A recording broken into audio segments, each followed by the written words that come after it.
Bak ne iyi oldu değil mi çıktığımız? Nasılsın Goncam? Daha iyi misin? Ha?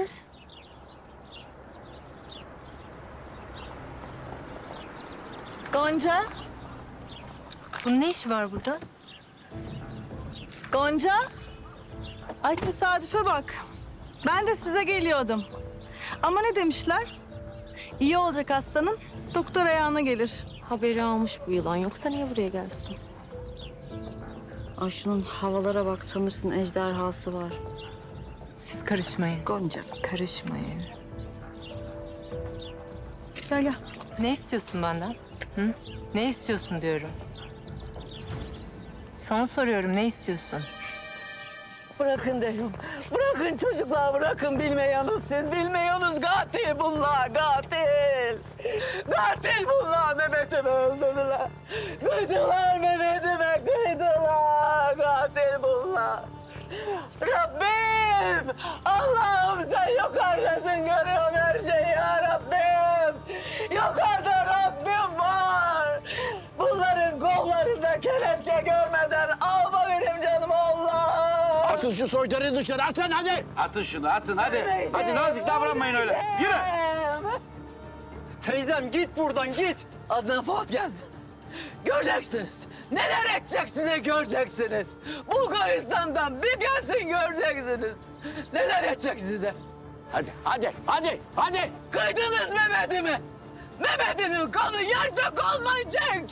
Kalmayacak.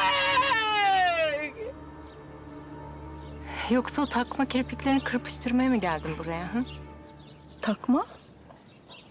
Halt etmişsin sen. Kirpikler kesin takma, Gonca haklı. Kızlar sakin olun. Biliyorum gerçek olamayacak kadar güzeller ama gerçek. Neyse ben şimdi sizin bu avamlıklarınıza uğraşamayacağım. Sana ne demiştim hatırlıyor musun sizin eve geldiğimde? Ne?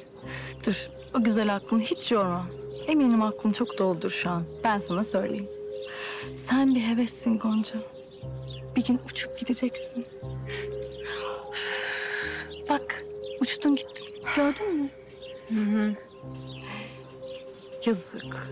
Ay kıyamam ben sana. Bir de sen Toprak sana aşık falan zannettin değil mi?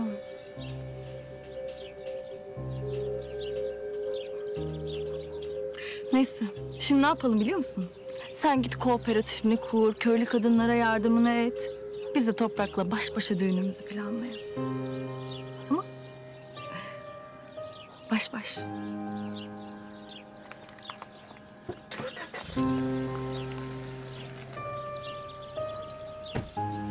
Gonca!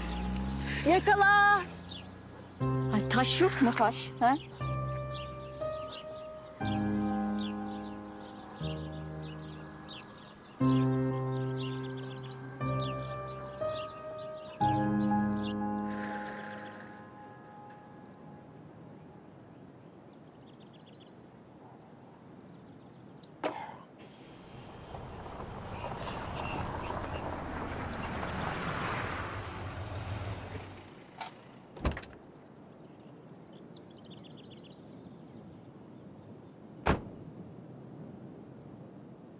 Ne haber Yavuz? Vallahi konak bu aralar çok hareketli beyim. Hiç canım sıkılmıyor. Allah Allah. Kim var konakta? Yalnız Arzu Hanım var. O da az evvel elinde bir resimle kanguru gibi böyle hoplaya zıplaya gitti. Sonra ağlaya zırlaya geri döndü. Yani üzgün ve kederli demek istedim beyim. Anladım, anladım.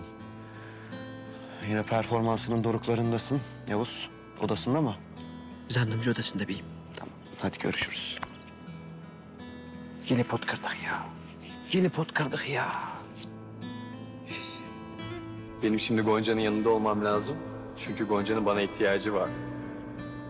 Arzu, hayat böyle bir şey. Ben de bazı şeyleri istiyorum ve alamıyorum. Kendine iyi bak.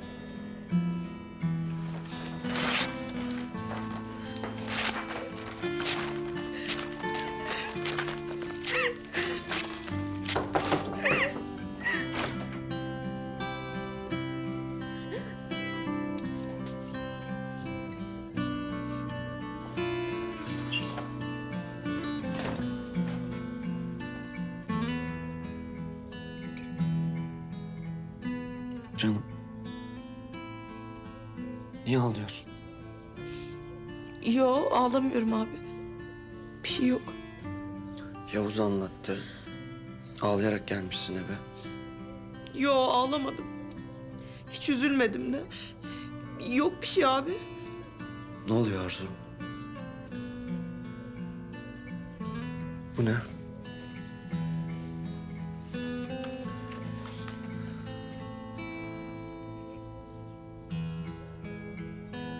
Arda resmini çizmemi istemişti. Sonra bir kere de kahve içtik. Peki Arda'nın seni neden ağlattığını sorabilir miyim benim güzel kardeşim? Resmini beğenmedi. Zaten çok kötü olmuştu. Arzu, bana bak. Birbirimize yalan söylemesek. Hı?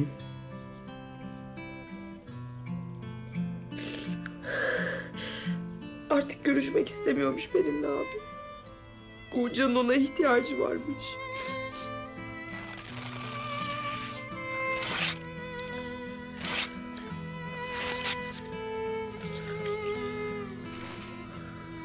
Bunları ortadan kaldır. Kimse görmesin, tamam mı? Tamam. Ağlama artık.